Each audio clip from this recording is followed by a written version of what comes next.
Video like जरूर कर लीजिए और ऐसे वीडियो लगातार फ्री में पाने के लिए चैनल को तुरंत सब्सक्राइब कर लीजिए और बेल आइकन को जरूर टैप कर लीजिए ताकि आगे भी सारे वीडियो आपको मिलते रहे। यूट्यूब में फॉलो करते हैं तो प्लीज ये वाला फ्री टेलीग्राम चैनल जरूर ज्वाइन कर लीजिएगा। सारे नोटिफिकेशन सारे अपडेट यहीं पे आते हैं, ध्यान रखिए। साथियों, आज की इस वीडियो में हम लोग यूपीएसआई 2025 के लिए मैथ्स के एक बेहतरीन क्लास का डिस्कशन करेंगे, जिसमें कुछ प्रश्नों को देखेंगे जो कि प्रतियोगी परीक्षाओं में पूछे जा सकते हैं।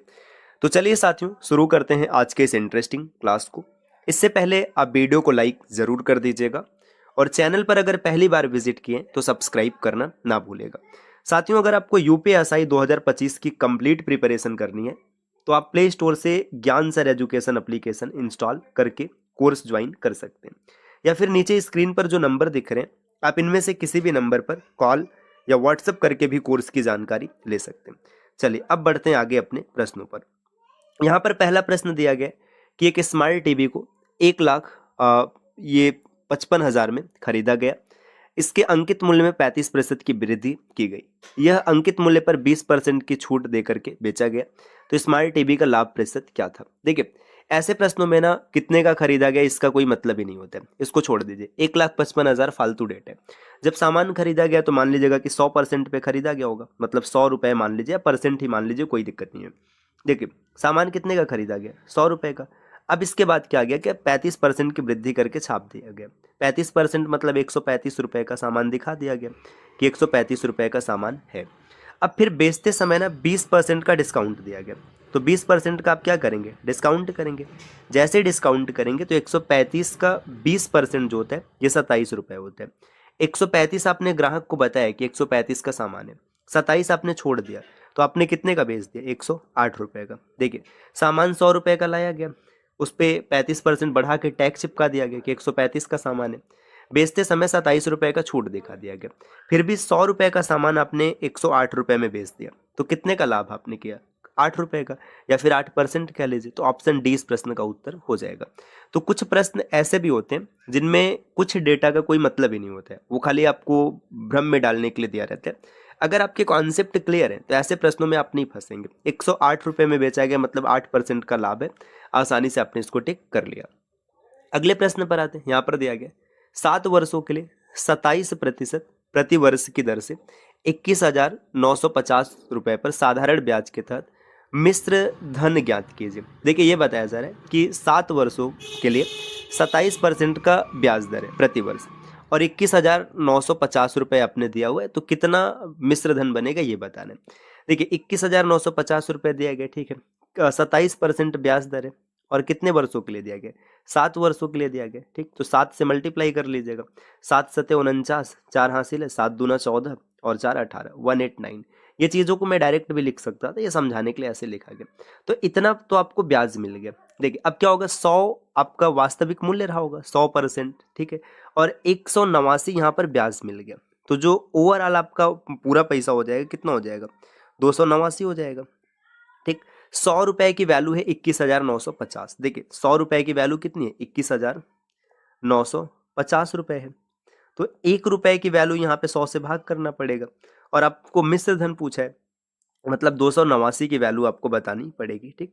अब कैलकुलेट करते हैं। देखिए, एक जीरो से एक जीरो कट गया और फिर इसके बाद एक जीरो और भी हटाएंगे तो यहाँ पे दशमलव लग गया, तो 219.5 और गुणे 289, तो 219.5 गुणे 289।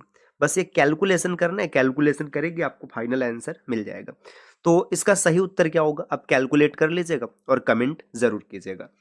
अगले स्लाइड पर आते हैं। नेक्स्ट यहाँ पर दिया गया किस साधारण ब्याज की दर से 4,750 रुपए की राशि पर 5 वर्ष में 950 रुपए का ब्याज मिलेगा। देखिए, बड़ा सिंपल सा है, इसमें आप फार्मूला लगाइए। SI is equal to PRT/100। ये बेसिक है, बाकी आप इसको ट्रिक के साथ भी कर सकते हैं। 950 रुपये का ब्याज मिल रहा है, ठीक है भाई, 950 रुपये हम ब्याज में प्राप्त कर रहे हैं और इसके बाद बोला जा रहा है कि ब्याज दर कितना होगा और मूलधन कितना है? मूलधन है 4,750 रुपये, ठीक। P हो गया, R हमको नहीं पता है, T कितना है सर, कितना समय? 5 वर्ष का है और अपन 100 कैलकुलेशन करना है खाली। देखिए, एक जीरो से एक जीरो कैंसिल हो गया यहाँ पर। इसके बाद इसको काटिएगा, 5 से काटेंगे तो ये 2 आएगा, 2 को इधर ट्रांसफर कर देते हैं। 950 गुणे 2 और बट्टे में 475, ठीक, 475 है, 475 का डबल ही तो है 950।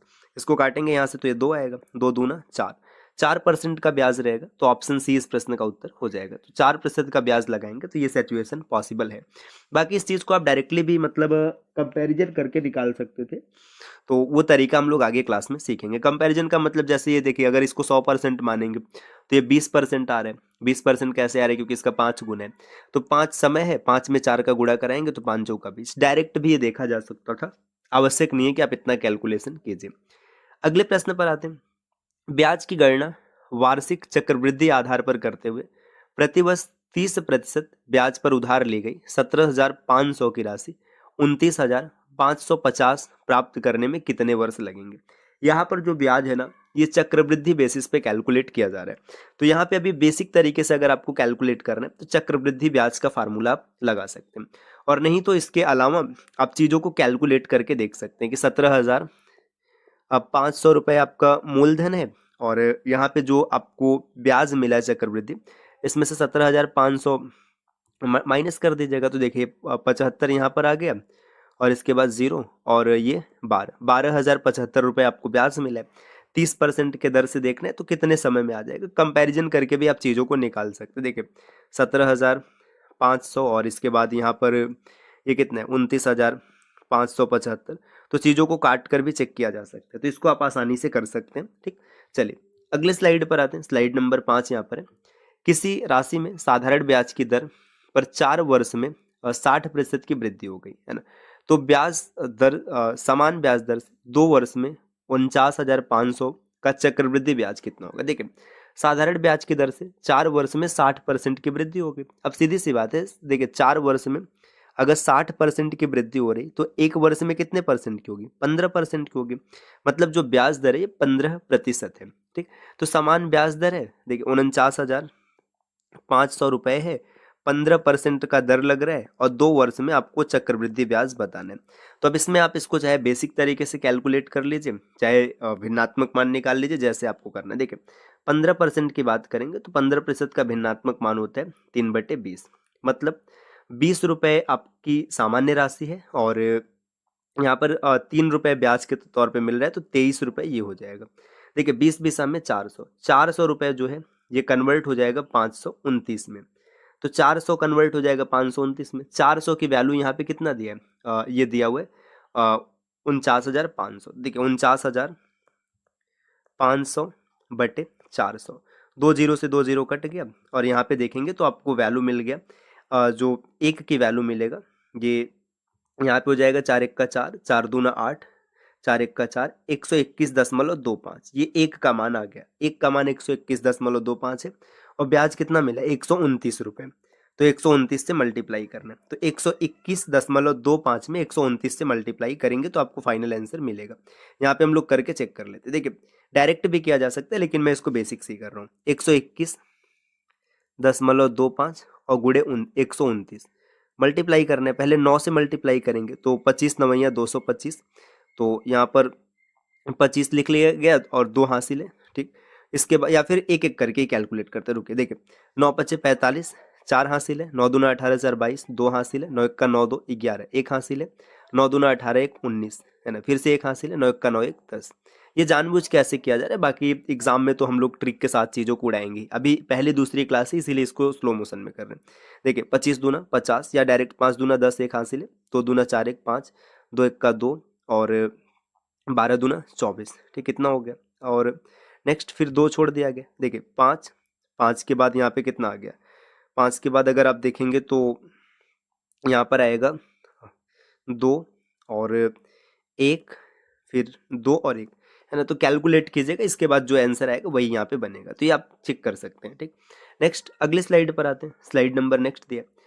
अवंतिका ने 24,000 के साथ एक व्यापार शुरू किया, और भारद्वाज ने बाद में 36,000 के साथ उसमें भागीदारी की। वर्ष के अंत में लाभ दोनों में बराबर बराबर विभाजित हुआ।